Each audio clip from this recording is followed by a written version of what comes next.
জাহাঙ্গীরনগর বিশ্ববিদ্যালয়ের শিক্ষক সমিতির সভাপতি ডক্টর মামুনকে মারধর করলেন প্রক্টর আরজু মিয়া। এতে আবারও বিক্ষোভে উত্তাল ক্যাম্পাস। দফায় দফায় চলে মিছিল, সমাবেশ।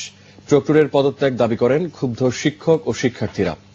এদিকে ডক্টর মামুনকে মারধরের অভিযোগ অস্বীকার করেন প্রক্টর আরজু মিয়া। অন্যদিকে চতুর্থ দিনের মতো আজও ক্লাস বর্জন করেন শিক্ষার্থীরা। অপ্রীতিকর পরিস্থিতি এড়াতে ক্যাম্পাসে পুলিশ মোতায়েন আছে। সাভার প্রতিনিধি নাজমুল হুদার রিপোর্ট, জানাচ্ছেন রত্না জামান। শিক্ষক সমিতির মুলতবি হয়ে যাওয়া সাধারণ সভা বৃহস্পতিবার সকালে আবার শুরু হয়। 24 ঘন্টার মধ্যে প্রক্টরের পদত্যাগ দাবি করলে শুরু হয় হট্টগোল। ফের সভার মুলতবি করতে বাধ্য হন সমিতির সভাপতি ডক্টর মামুন।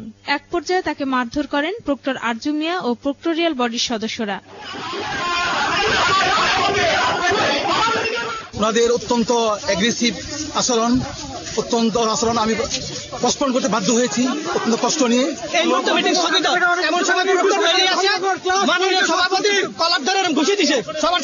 এ ঘটনায় বিক্ষুব্ধ হয়ে প্রক্টরের পদত্যাগ দাবিতে মিছিল নিয়ে প্রশাসনিক ভবনের সামনে অবস্থান নেন আন্দোলনরত শিক্ষার্থীরা।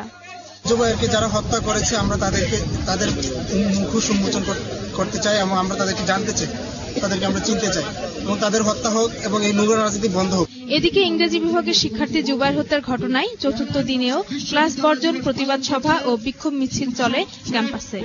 সকাল থেকে অমর একুশের সামনে শিক্ষক ও শিক্ষার্থীরা অবস্থান নিয়ে দোষীদের ফাঁসি সহ অন্যান্য দাবিতে প্রতিবাদ সভা করেন।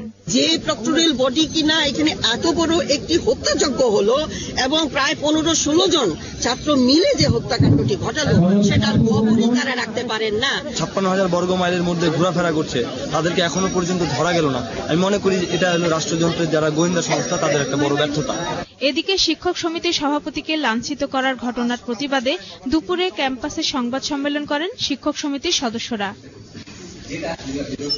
Desk report, 21 television.